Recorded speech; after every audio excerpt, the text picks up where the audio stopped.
ஆண்டவரும் இரட்சகருமாக இயேசு கிறிஸ்துவின் இனிய நாமத்தில் உங்கள் யாவருக்கும் அன்பின் வாழ்த்துக்களை தெரிவித்துக் கொள்கிறேன். அருமையான தேவ பிள்ளைகளே, புதிய நாள், புதிய நம்பிக்கை தின தியானத்தின் மூலமாய் இந்த நாளில் கூட உங்களை சந்திப்பதில் நான் மிகுந்த மகிழ்ச்சி அடைகிறேன். அல்லேலூயா. இன்றைக்கு கூட கர்த்தர் நமக்கு கொடுக்கிற வார்த்தை என்ன?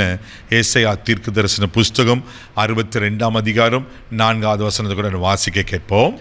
நீ இனி கைவிடப்பட்டவள் எனப்படாமலும் உன் தேசம் இனி பாழான தேசம் எனப்படாமலும் நீ எப்சிபா என்றும் உன் தேசம் பியூலா என்றும் சொல்லப்படும். கர்த்தர் உன்மேல் பிரியமாய் இருக்கிறார், உன் தேசம் வாழ்க்கைப்படும். ஆமென், ஆமென். எவ்வளவு அருமையான ஒரு தீர்க்க தரிசன வார்த்தை பாருங்க. ஏசாயா தீர்க்க தரிசி மூலமாக ஆவியான சொல்றாரு, நீ இனி கைவிடப்பட்டவள் எனப்படாமல். தேவ பிள்ளையில நான் அநாத பிரதர், எனக்குன்னு யார் இருக்காங்க? இன்னும் சிலர் சொல்லுகிற காரியம், எனக்கு எல்லாம் இருக்காங்க, அம்மா அப்பா உறவுகள் வசதி வாய்ப்புகள் பணம் எல்லாம் அந்தஸ்து இருக்குது, ஆனாலும் ஒரு லோன்லினஸ், ஆனாலும் எனக்கு ஒரு தனிமை, எனக்கு யாருமே இல்லாத போல ஒரு சூழ்நிலை, கைவிடப்பட்ட ஒரு சூழ்நிலை. அப்படி கலங்கி கொண்டிருக்கீங்களா? இன்றைக்கி பரிசுத்தவன் திட்டமாக தீர்க்க தரிசனமாக அவங்களோட பேசுகிறாரு. இனி நீ கைவிடப்பட்டவள் என்னப்படாமல். ஒரு வார்த்தை அழகாக சொல்லிட்ட பிறகு நீ இனி அப்படின்னா இதுக்கு பிறகு. நான் விசுவாசிக்கிறேன், இந்த நாளுக்கு பிறகு உங்களுக்கு அப்படிப்பட்ட எண்ணமே வரக்கூடாது. நான் அனாதையாக இருக்கிறேன், எனக்கு புருஷன் இல்லை பிரதர், எனக்கு மனைவி இல்லை, எனக்கு பிள்ளைங்க இல்லை, என் பிள்ளைங்களை எப்படியெல்லாம் நான் வளர்த்தேன், இப்போ நான் அனாதை போல் ஒரு ஆசிரமத்தில் இருக்கிற ஒரு ஹோமில் இருக்கிறேன். கலங்கி கொண்டிருக்கிற அன்பு தாயே தகப்பனே, பிள்ளைகளை சகோதரனே சகோதரியே பயப்படாது. இனி நீங்கள் சொல்லக்கூடாது. ஆமே, ஏன்னா கர்த்தர் உங்களுக்கு தகப்பனாக இருக்கிறார், அவர் உங்களை சுமக்கிற தகப்பனாக இருக்கிறார், அவர் உங்களுக்கு தாய் போல் இருக்கிறார், அவர் உங்களை மடியில் போட்டு உங்களை சீராட்டுகிறவர், அவர் உங்களுக்கு மூத்த சகோதரனாக இருக்கிறார், அவர் உங்களை பெஸ்ட்டு ஃப்ரெண்டாக இருக்கிறார். ஆமே, உண்மை இதுதாங்க. இப்போ சோர்ந்து போகாதீங்க. ஸ்திரியானவள் தன் கற்பத்தின் பிள்ளையை மறப்பாலோ? அப்படி மறந்தாலும் நான் உன்னை மறப்பது இல்லைன்னு வாக்கு பண்ணியிருக்கிறாரே. தகப்பன் தன் பிள்ளையை தோல் மேலே சுமக்கிறது போல் நான் உன்னை சுமப்பேன் வாக்கு பண்ணியிருக்கிறாரே. நான் உனக்கு போதித்து நீ நடக்க வேண்டிய வழி உனக்கு காட்டுவேன், உனக்கு ஆலோசனை சொல்லுவேன் வாக்கு பண்ணியிருக்கிறாரே. கர்த்தர் உங்களை கைவிட்டுவாரா? உங்களை அனாதையாக விட்டுவாரா? உங்களை கைவிட 4 பேருக்கு மத்தியில் நீங்கள் தலைகுணங்க வைப்பாரா? 4 பேர் உங்களை அவமானப்படுத்தும்படி விட்டுருவாரா? தேவப்பிள்ளை ஒரு நாள் உங்களை கைவிட மாட்டா. இதை உங்களை உற்சாகப்படுத்த நான் பேசலை, கர்த்தருடைய வார்த்தையை நான் பேசுகிறேன். கர்த்தருடைய ஜீவனுள்ள வார்த்தையை இன்றைக்கி பரிசுத்தம் திட்டமாய் நம்மளோட பேசுகிறாரு. இனி நீங்கள் கைவிடப்பட்டவர்கள் அல்ல. உங்கள் மைண்டில் இதை எடுத்து போட்டுருங்க, உங்கள் சிந்தையில் இந்த எடுத்து போட்டுருங்க. எனக்கு கூட 1016 தூதர் இருக்காங்க. நமக்கு ஆண்டருக்கு ஒரு பேர் இருக்குது, என்ன தெரியுமா? அவர் நாமங்களில் சேனைகளின் கர்த்தர் என்பது அவருடைய நாமம்.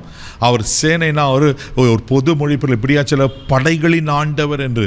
அவருக்கு திரளான படை இருக்குது, திரளான தூதர்கள் இருக்காங்க, திரளான மக்கள் இருக்காங்க, திரளான தெய்வ பிள்ளைகள். ஆமேன், அவருக்குன்னு ஒரு பெரிய சேனை இருக்குது.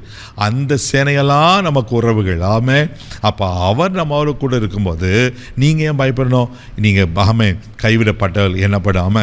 2வது இங்க சொல்லப்பட்டிருக்கு, உன் தேசம் இனி பாழான தேசம் என்னப்படாம. அப்படின்னா நாம தான் தேசம். என் வாழ்க்கை பாழாய் போயிடுச்சு பிரதர்.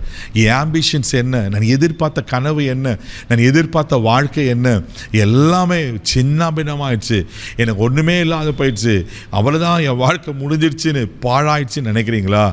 பாழானவர்களை ஆமேன் ஆண்டவர் அற்புதமாய் மாற்றுகிறவர். பாழான வாழ்க்கையை பரிசுத்தமாக, பாழான வாழ்க்கையை பயிர் நிலமாய் மாற்றுகிறதவன் ஆண்டவர். சோர்ந்து போகாதீங்க. நீங்கள் பாழானவர்கள் அல்ல, நீங்கள் பட்டு போனவர்கள் அல்ல, நீங்கள் ஒன்றுமில்லாதவர்கள் அல்ல, நீங்கள் குறைவுள்ளவர்கள் அல்ல. நான் தைரியமாக சொல்கிறேன் தெய்வ பிள்ளைகளே. ஏன்னா உங்களுக்கு எனக்கு ஒரு தகப்பன் இருக்கிறார்ல, அவர் உங்களை கைவிட்டுவாரா? அவர் உங்கள் மேலே பிரியமாக இருக்கிறாரு, அவர் உங்கள் வாழ்க்கையை கட்டுவார். அல்லேலூயா. அதுதான் நாங்கள் சொல்லப்பட்டிருக்கு. பயப்படாதீங்க, சோர்ந்து போகாதீங்க. அவர் உங்களை கைவிடலை. எதெல்லாம் பாழா போயிட்டு, எதெல்லாம் பட்டு போயிட்டு நினைக்கிறீங்களோ, கர்த்தர் மறுபடியும் அதை வாழ்க்கப்பட புதுப்பிக்க உண்மையில் தேவனாக இருக்கிறார். அவர் நிச்சயம் அதை செய்வார். ஏன்னா அவர் மேலே பிரியமாக இருக்கிறார். உங்களை யார் நேசிக்கிறாங்களோ இல்லையோ, ஆண்டவர் உங்களை நேசிக்கிறார். நம் கண்களை மூடி நம்ம ஜெபிக்கலாம். அன்பு தகப்பனே, உமக்கு நன்றி சொல்லி ஸ்துதிக்கிறோம், ஸ்தோத்திரப்பா. இனி நீ கைவிடப்பட்டவள் என்னப்படாமலும் உன் தேசம் பாழான தேசம் என்னப்படாமலும் இருக்குன்னு எங்களுக்கு வாக்கு பண்ணி நீர் ஆண்டவரே ஆண்டவரே, யாரெல்லாம் ஒரு கைவிடப்பட்ட சூழ்நிலையில் காணப்படுவாங்கன்னா, தனிமையில் எனக்குன்னு யாருக்காகன்னு எல்லாம் இருந்தோம், நான் ஒரு தனிமையில் இருக்கிறேனேன்னு கலங்குவாருன்னா, எனக்கு தைரியப்படுத்துங்கப்பா, ஆறுதல் படுத்துங்கப்பா. அவள் ஆசீர்வதிக்கும்படியாக ஜெபிக்கிறோம். உங்கள் அன்பின் கரம் இப்பொழுது நீட்டப்பட்டதுக்காக ஸ்தோத்திரம். ஆமென். அவளை அரவணைக்கிறதுக்காக ஸ்தோத்திரம்ப்பா. ஆசீர்வதி. இந்த நாள் முழுதும் கரம் பிடித்து நடத்தும் தெய்வீக பாதுகாப்பு ஒப்புக்கொடு. எல்லா தீங்குக்கும் விலைக்கு காத்துறோம். இயேசுவின் மூலம் ஜெபம் கேளும் பிதாவே. ஆமென். அவர் உங்களை கைவிடலை. தைரியமாக போங்க. God bless you.